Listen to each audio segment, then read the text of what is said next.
పెళ్లి కాని అబ్బాయిలు, పెళ్ళైన మగవాళ్ళు, పెళ్లి కాని అమ్మాయిలు, పెళ్ళైన ఆడవాళ్ళు అందరూ చూడాల్సిన వీడియో. మీ ఫ్రెండ్స్ అందరికీ షేర్ చేయాల్సిన వీడియో. రీసెంట్‌గా తెలంగాణ హైకోర్టు అండ్ అంతకుముందు అలహాబాద్ కోర్టు 2 తీర్పులు ఇచ్చిందనమాట. సో, వాటి గురించి మాట్లాడుకుందాం. సో, ప్రతి ఒక్కరు తెలుసుకోవాలి. ఇది ఒక అవేర్‌నెస్ వీడియో అనమాట. వీలైతే కుదిరితే హైప్ చేయండి, లైక్ చేయండి. ఎక్కువ మందికి రీచ్ అయితది ఈ వీడియో. ఆ అమ్మాయి పోలీస్ స్టేషన్‌కెళ్ళి కేస్ పెడతా ఉంటది అబ్బాయి మీద. అబ్బాయి నన్ను ప్రేమించాడు, పెళ్లి చేసుకుంటా అని మోసం చేశాడు అని చెప్పి ఆ అమ్మాయి ఎళ్లి కేస్ పెట్టడమో, లేకుంటే ఆ అమ్మాయి అబ్బాయి ఇంటి ముందుకెళ్ళి ధర్నాలు చేయటమో, ఆ అబ్బాయికి పెళ్లవుతుంటే ఆ పెళ్లి ఇంటికెళ్ళి ఆ అబ్బాయి పెళ్లి ఆపడమో ఇలాంటివి చూసాం మనం. సో, చూసినప్పుడు పోలీసులు ఆ అబ్బాయిని అరెస్ట్ చేయటము, ఆ అబ్బాయి మీద కేస్ ఫైల్ చేయటం లాంటివి చేస్తారు. అలాంటిది సో, హైకోర్టు అలాంటి విషయాల్లో ఏమని తీర్పిచ్చిందో మాట్లాడుకుందాం. ఒక అమ్మాయి పోలీస్ స్టేషన్‌కెళ్ళి ఒక అబ్బాయి మోసం చేశాడు, నన్ను పెళ్లి చేసుకుంటానని చెప్పి సో, అంటే లైక్ నాతో సెక్సువల్‌గా గూడా ఇంటిమేట్ అయ్యాడు అని చెప్పి ఆ అమ్మాయి కేస్ పెట్టుద్ది అబ్బాయి మీద. పెళ్లి చేసుకుంటాను కానీ చేసుకోలేదని. అదే మీరు సీన్ రివర్స్ చేసి చూస్తే కాయిన్‌కి అదర్ సైడ్ ఆ అబ్బాయి, ఆ అమ్మాయి ప్రేమించుకుంటారు. బట్ ఆ అమ్మాయికి వేరే మ్యాచ్ వస్తుంది. లేదంటే ఆ అమ్మాయి ఇంట్లో వాళ్ళ ఫోర్స్ తోటి ఆ అమ్మాయి వేరే పెళ్లి చేసుకుంటది. ఇప్పుడు ఆ అబ్బాయి ఎళ్లి ఆ అమ్మాయి మీద కేస్ పెట్టితేనో, లేతే ఆ అబ్బాయి ఆ అమ్మాయి ఇంటికెళ్ళి గొడవ చేస్తేనో, ఆ అమ్మాయి ఇంటి ముందు కూర్చొని ధర్నా చేస్తేనో పోలీసులు కేస్ తీసుకుంటారా? తీసుకోరు కదా! సో, ఆ అమ్మాయికి మాత్రమే చట్టాలు ఉపయోగపడతాయి. ఆ అబ్బాయిలకి అసలు చట్టాలు ఉపయోగపడవు. ఇద్దరు సిన్సియర్‌గా ప్రేమించుకున్నా కూడా పెళ్లి చేసుకోవాలంటే ఆ అమ్మాయి వేరే పెళ్లి చేసేసుకోవచ్చు. బట్ ఆ అబ్బాయి మాత్రం ఆ అమ్మాయినే పెళ్లి చేసుకోవాలి. లేకపోతే ఆ అమ్మాయి కేస్ పెట్టుద్ది. ఓకేనా? ఇదొకటి. అండ్ ఇంకొకటి ఉంటదనమాట. సో, ఇది కొంచెం మనం చాలా కొంచెం వల్గర్‌గా చూస్తాము. కొంచెం మనం సమాజంలో ఇలాంటివి చాలా తప్పుగానే మనం మాట్లాడుకుంటాం. కాకపోతే కోర్టు దీన్ని చాలా లైట్ తీసుకుందనమాట. అంటే పెళ్ళైన మగవాళ్ళు సో, పెళ్లి కాని అమ్మాయిలతోటి ఎక్స్టర్నల్ అఫైర్ పెట్టుకుంటే అది తప్పు కాదు. మామూలుగా మనం చాలా చాలా చాలా తప్పంటాం. ఎందుకంటే ఆ మగాడికి ఏం కాదు కానీ పాపం ఆ అమ్మాయి లైఫ్ నాశనం అయిపోద్ది. ఎందుకంటే ఆ అమ్మాయి ఫ్యూచర్‌లో అమ్మాయికి పెళ్లి కావాలి. సో, పరిస్థితులు వేరే ఉంటాయి. ఇలాంటి సిట్యుయేషన్ ఎక్కడైనా ఫైండ్ ఔట్ చేస్తే ఆ అమ్మాయికి సంబంధించిన వాళ్ళు ఆ అబ్బాయి మీద కేస్ పెడతారు. ఆ అబ్బాయిని పోలీస్ స్టేషన్‌లోకి తీసుకెళ్తారు. ఆ అబ్బాయిని అరెస్ట్ చేస్తారు. ఇయన్నీ జరుగుతా ఉంటాయి. సో, ఈ 2 సిట్యుయేషన్స్ మీద అలహాబాద్ హైకోర్టు అండ్ నెక్స్ట్ వచ్చేసరికి తెలంగాణ హైకోర్టు 2 కేసుల్లో తీర్పులిచ్చిందనమాట. ఫస్ట్ అలహాబాద్ హైకోర్టు ఏం చెప్పిందంటే, జీవనం ఏదైతే ఎక్స్టర్నల్ అఫైర్ ఏవైతే ఉంటాయో సో, అవి తప్పు కాదు అని చెప్పి కోర్టు తేల్చి చెప్పిందనమాట. వాళ్ళిద్దరు మేజర్‌లే. ఎవరైతే పెళ్ళైన అతను మేజరే, పెళ్లి కాని ఆ అమ్మాయి కూడా మేజర్ అయ్యుంటే, వాళ్ళిద్దరూ ఒకరినొకళ్ళు ఇష్టపడుంటే పరస్పరం, వాళ్ళిద్దరికీ సహజీవనం చేసుకునే హక్కుంది అని చెప్పి కోర్టు చెప్పిందనమాట. సో, అది పెద్ద తప్పు కాదు, అది పెద్ద నేరం కాదు అని చెప్పింది. మనం దాన్ని నేరంగానో, ఘోరంగానో చూస్తుంటాం. మనం పెరిగిన పరిస్థితులు, మన చుట్టూ ఉన్న వాతావరణం బట్టి మనకది తప్పు. బట్ కోర్టులకేంటంటే కావాల్సింది వాళ్ళిద్దరు మేజర్‌లయినప్పుడు వాళ్ళిద్దరికీ ఒక వ్యక్తిగత స్వేచ్ఛ ఉంది. వాళ్ళకి ఆ హక్కుని మనం కాలరాయకూడదు. దాన్ని మనం తప్పు అని చెప్పకూడదు. సో, అనవసరంగా ఆ వ్యక్తి మీద మనం కేస్ పెట్టకూడదు అని చెప్పి అలహాబాద్ హైకోర్టు చాలా గట్టిగా మాట్లాడిందనమాట ఈ విషయం మీద. పెళ్లి కాని అమ్మాయి పెళ్ళైన అబ్బాయితోటి సహజీవనం చేస్తే అది తప్పు కాదు. అది నేరంగా చూస్తున్నారు. అది నేరం కాదు అని చెప్పి వాళ్ళు చెప్పారనమాట. సో, ఇది. నేనేమంటానంటే ఇప్పుడు ఇక్కడ ఈ సిట్యుయేషన్‌లో ఆ అబ్బాయిలకి కొంచెం ఫ్రీడమ్ వచ్చుండొచ్చు పెళ్ళైన వాళ్ళకి. సో, చాలా ధైర్యంగా చేసుకోవచ్చేమో. As per the court rules వ్యక్తిగత స్వేచ్ఛ హక్కు ఉందని. బట్ అమ్మాయిలు కొంచెం జాగ్రత్తగా ఉండాలన్నమాట. పెళ్ళైన అబ్బాయిలతోటి సో, మీరు ఇలాంటి అఫైర్స్ ఏమన్నా పెట్టుకోవాలి అనుకుంటే కొంచెం జాగ్రత్త తీసుకోవాలి. ఎందుకంటే వాళ్ళకేం కాదు. బట్ మీకు తర్వాత ఇన్ ఫ్యూచర్ మీరు ఇబ్బంది పడాల్సొస్తది. మీ తల్లిదండ్రులు అనవసరంగా బాధపడాల్సొస్తది. వాళ్ళ పరువు పోగొట్టుకోవాల్సొస్తది కాబట్టి ఇలాంటి విషయాలు కొంచెం జాగ్రత్తగా చూసుకోవడం బెటర్. ఓకేనా? ఎందుకంటే ఎంత తీర్పులొచ్చినా కూడా అల్టిమేట్‌గా లాస్ట్‌కి ఇబ్బంది పడేది అమ్మాయే. కొన్ని సిట్యుయేషన్స్‌లో రేర్ సిట్యుయేషన్స్‌లో అబ్బాయిలు ఇబ్బంది పడుతుంటారు. సో, ఇప్పుడున్న జమానా ఏంటంటే జెన్‌జీ జనరేషన్ కాబట్టి అమ్మాయిలు కావాలని అబ్బాయిల మీద కేసులు పెట్టి మనం చూసుంటాం. చాలా కేరళ గాని కొన్ని సిట్యుయేషన్స్ చూసాం. అబ్బాయి ఒప్పుకోకపోతేనో ఆ అబ్బాయి మీద రివర్స్ కేస్ పెట్టి ఆ అబ్బాయిని బద్నాం చేయటము, ఆ అబ్బాయిని అరెస్ట్ చేయటము, సో, ఆ అబ్బాయి మీద లేనిపోని అలిగేషన్స్ పాస్ చేయటం ఇలాంటివి చూసుంటాం. హైకోర్టు ఇలాంటి కేసులు చాలా చూసుంటాయి కాబట్టి వాళ్ళు ఒక కన్క్లూషన్‌కి అయితే వచ్చారనమాట ఫైనల్‌గా. వాళ్ళిచ్చిన తీర్పు ఏంటంటే అలా ఎక్స్టర్నల్ అఫైర్స్ ఏవైతే ఉన్నాయో వాటిని తప్పుగాను, నేరంగాను వాటి మీద కేసులు పెట్టడం గాని చేయకూడదు అని చెప్పారు. తెలంగాణ హైకోర్టు సో, ఇంకొక తీర్పు ఇచ్చిందనమాట. సో, ఇక్కడికొచ్చేసరికి ఏందంటే ఒక అమ్మాయి కేసు పెట్టింది ఒక అబ్బాయి మీద.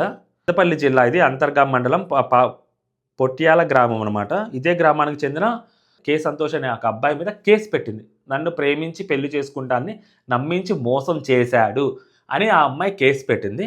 సో అబ్బాయి తరపు ఎవరైతే లాయర్స్ ఉంటారో ఆ కేసును కొట్టేయాలి, ఇది తప్పుడు కేసు అని చెప్పి వాళ్ళు కూడా పిటిషన్ దాఖలు చేశారు. సో దాఖలు చేస్తే ఈ పిటిషన్ పై జస్టిస్ ఎన్ తుకారాంజీ ఏకసభ్య ధర్మాసనం అంటే ఆయన తీర్పు ఇచ్చారనమాట. సంతోష్ తరపు లాయర్ వాదనలు వినిపిస్తూ ఆయన ఏం చెప్పాడంటే తప్పుడు కేసు పెట్టారని, ఎలాంటి ఆధారాలు లేవని, దాన్ని కొట్టివేయాలని చెప్పి ఆయన అపీల్ చేస్తే, సో వ్యక్తిగత సంబంధాలు దెబ్బతినడం అంటే లవ్ బ్రేకప్ చేసుకోవడం. ఇప్పుడు ఒక అమ్మాయి అబ్బాయి గాఢంగా ప్రేమించుకున్నారు. అది 5 ఏళ్ళు అవ్వచ్చు, 10 ఏళ్ళు అవ్వచ్చు, 15 ఏళ్ళు అవ్వచ్చు, ఎన్ని ఏళ్ళైనా 1 సంవత్సరం అవ్వచ్చు. ప్రేమించిన తర్వాత వాళ్ళిద్దరి మధ్య మనస్పర్ధలు వచ్చి వాళ్ళ రిలేషన్షిప్లో నుంచి బ్రేకప్ అయిపోతే వ్యక్తిగత సంబంధాల నుంచి బయటకు వస్తే వాటిని నేరం కింద పరిగణించకూడదు అని చెప్పి కోర్టు తీర్పిచ్చిందనమాట. అలా తీర్పిస్తూ ఏం చెప్పిందంటే అమ్మాయిని ఇలా ప్రేమిస్తున్నాను అని చెప్పి మోసం చేయాలని ఏమన్నా అనుకున్నాడా, అలాంటి సాక్ష్యాధారాలు మీకు ఏమన్నా ఉన్నాయా అంటే ఆ అమ్మాయిని ట్రాప్ చేయాలని అనుకున్నప్పుడు అంటే స్టార్టింగ్ స్టేజ్లో అంటే ఆ అమ్మాయిని లవ్లోకి దించాలనుకున్నాడా, అలాగ ట్రాప్ చేయాలనుకున్నాడా, అలాంటి ఆధారాలు మీ దగ్గర ఏమైనా ఉన్నాయా, అలాంటివి ఉంటే కేసు ఫైల్ చేద్దాం. లేదు అంటే నార్మల్గా ప్రేమించిన తర్వాత ఒక 3 ఏళ్ళో 2 ఏళ్ళో ప్రేమించుకున్న తర్వాత బ్రేకప్ అయిపోతే ఆ బ్రేకప్ని వ్యక్తిగత సంబంధాలకి కోర్టులో అదే వాటిని నేరంగా పరిగణించకూడదని చెప్పి ఒక తీర్పు ఇచ్చారు. ఈ హైకోర్టులో ఈ తీర్పు ఇస్తూ జడ్జి గారు ఏదైతే తీర్పు ఇస్తున్నారో ఆ తీర్పు ఇస్తూ ఆయన సుప్రీంకోర్టులో సో కొన్ని తీర్పులు ఇచ్చినారు, వాటిని కోర్టు చేస్తూ మాట్లాడారు. వాటి ఏమంటే so Hridaya Ranjan Prasad Varma versus Bihar, so Pramod Suryabas versus Maharashtra. So ఇలాంటి కేసుల్లో స్పష్టమైన తీర్పులు వచ్చాయన్నమాట, సుప్రీంకోర్టు ఇచ్చింది. వీటి ప్రకారం ప్రేమించే ముందు మోసం చేయాలన్న ఉద్దేశం ఆ అబ్బాయికి ఉండుంటే, అలాగా మీకు అనిపించుంటే, అలాంటి ఆధారాలు ఏమన్నా మీ దగ్గర ఉంటే దాన్ని నేరంగా పరిగణిస్తాం. కానీ ఒక రిలేషన్షిప్లోకి ఎంటర్ అయిపోయిన తర్వాత దాన్ని కంటిన్యూ చేస్తూ ఆల్ ఆఫ్ ద సడన్ ఒకసారి బ్రేకప్ చేసుకుంటే అది నేరంగా పరిగణించబడదు, అతను ఆ అమ్మాయిని మోసం చేసినట్టు కాదు అని చెప్పి కోర్టు క్లియర్గా తీర్పిచ్చింది. పాపం ఎంతోమంది కుర్రాళ్ళు ఈ విషయంలో అలాగే అమ్మాయిలు ఎలా అయితే తల్లిదండ్రుల ప్రేమకి కానీ లేదా తల్లిదండ్రుల పరువుకి కానీ లొంగిపోయి ప్రేమించిన అబ్బాయిని వదిలేసి వేరే పెళ్ళిళ్ళు ఎలా అయితే చేసుకుంటున్నారో, ఈవెన్ దో వాళ్ళ మధ్య సెక్సువల్ ఇంటిమేషన్ జరిగినా కూడా అబ్బాయిలకు కూడా అలాగే తల్లిదండ్రులు ఉంటారు, అబ్బాయిలకు కూడా అలాగే వాళ్ళ ఇంట్లో పరువులు ఉంటాయి. సో వాళ్ళు కూడా అలాగే వేరే పెళ్ళిళ్ళు చేసుకోవాలి అని అనుకున్నప్పుడు సో అమ్మాయిలు ఇలా కేసు పెట్టి ఆ పెళ్ళిని ఆపటాలు కానీ ఇలాంటి రచ్చలు చేయడం కానీ చేస్తుంటారు కొన్ని చోట్ల. ఎస్పెషల్లీ కొంతమంది డబ్బు కోసం చేసే వాళ్ళు ఉంటారు, అది ఏదైనా అబ్బాయి అయినా అవ్వచ్చు, అమ్మాయి అయినా అవ్వచ్చు. సో ఇలా జరుగుతుంటాయి కాబట్టి ఇలాంటి సిట్యువేషన్స్లో కేసు ఫైల్ చేయొద్దు. మీద కేసు పెట్టడము, అలా కేసు పెట్టాలి అని అనుకోవటము, ఆ కేసుని ఇలా కోర్టు వరకు తీసుకురావడం అనేది చట్టాన్ని దుర్వినియోగం చేయటమే. అంటే సో నేనేమంటానంటే ఇలా బ్రేకప్స్కి ఫర్దర్గా కేసులు పెట్టడం అనేది లేదు. నిన్ను పెళ్లి చేసుకుంటాను ఖచ్చితంగా అని చెప్పి ఆ అబ్బాయి ఆ అమ్మాయికి చెప్తాడు. ఆ ప్రామిస్ తోటి ఆ అమ్మాయి ఆ అబ్బాయిని లవ్ చేస్తుంది, యాక్సెప్ట్ చేస్తుంది. కొన్ని నెలల తర్వాత కొన్ని సంవత్సరాల తర్వాత దాన్ని ప్రామిస్ని ఫుల్ఫిల్ చేయలేని సిట్యువేషన్ వచ్చి ఆ అబ్బాయి బ్రేకప్ చెప్పినప్పుడు ఆ అబ్బాయి అది నేరం కింద చూడకూడదు. దాన్ని ఇచ్చిన మాటను తప్పితే దానికి పోలీస్ స్టేషన్ల చుట్టూ ఆ అబ్బాయిని ఆ పర్సన్ని తిప్పడము అనేది కరెక్ట్ కాదు అని చెప్పి చట్టం చెప్తుంది అనమాట. ఇది బాగా ఎవరికి ఉపయోగపడుద్ది అంటే రాజకీయ నాయకులకు బ్రహ్మాండంగా ఉపయోగపడుద్దండి. ఎందుకంటే పెళ్ళైన చాలామంది రాజకీయ నాయకులు అక్రమ సంబంధాలు పెట్టి కూడా మనం చూస్తూనే ఉన్నాం, మనం వింటానే ఉంటాం. అది ఎవరు ఎక్కడ ఎప్పుడు తక్కువ కాదు. గల్లీ స్థాయి లీడర్ నుంచి ఢిల్లీ స్థాయి లీడర్ వరకు అందరికీ ఇలాంటి చిలక్కొట్టుళ్ళు ఉన్నాయన్నమాట. ఇప్పుడు కోర్టు చాలా గట్టిగా తీర్పిచ్చింది కాబట్టి ఈ చిలక్కొట్టుల్లో తప్పే లేదు. అంటిల్ అన్లెస్ ఆ పర్సన్ ఎవరైతే ఆ అమ్మాయిని ఇంకా బెదిరించి భయపెట్టి ఇంకేదైనా మ్యాన్ హ్యాండ్లింగ్ చేస్తే తప్పితే ఇలా జస్ట్ బ్రేకప్లు చెప్పుకుంటేనో ఇంకా నార్మల్గా అలా చేస్తేనో తప్పే కాదు అని చెప్పింది మరి కోర్టు. ఇది నార్మల్ సామాన్యులకైనా లేకపోతే రాజకీయ నాయకులుగా అంటే సో చట్టం ముందు అందరూ సమానమే కాబట్టి అందరికీ వర్తిస్తుంది అనమాట. ఇంకా రాజకీయ నాయకులు బీభత్సంగా చెలరైపోతారేమో మామూలుగా కదా. వాళ్ళ ఇష్టం, వాళ్ళ దూరాన్ని కొంపలు ఉండవు, గుడిసెలు ఉండవు, వాళ్ళ ఇష్టం కదా. ఇంకా ఎందుకు, తీర్పు ఉంది కదా, స్వేచ్ఛ ఉంది. 18 ఏళ్ళు దాటితే చాలు ఇద్దరికి, అది సంగతి. ఇదనమాట తీర్పు గురించి. సో మీ ఒపీనియన్ మీరు కింద చాలా బలంగా కామెంట్ చేయండి. అమ్మాయిలకి ఏమన్నా దీంట్లో కొంచెం డ్రాబ్యాక్ ఉంది అంటే సో ఆ 18 ఏళ్ళు వచ్చిన అమ్మాయిలు ఎవరైతే ఉంటారో వాళ్ళు ఆలోచించేది కొంచెం చాలా జాగ్రత్తగా ఆలోచించాలన్నమాట. ఇప్పుడు ఉన్న సిట్యువేషన్కి ఈ తీర్పు తర్వాత ఒక అడుగు రిలేషన్షిప్లోకి ఎంటర్ అవుతున్నారన్నప్పుడు ముందు వెనక చూసుకొని ఎంటర్ అవ్వాలన్నమాట. అది ఏ రిలేషన్షిప్ అయినా అవ్వచ్చు, జాగ్రత్తగా చేయాలి. తర్వాత మునిగిపోయిన తర్వాత షిప్ ఉపయోగం లేదని కోర్టు చెప్తుంది. ఓకే,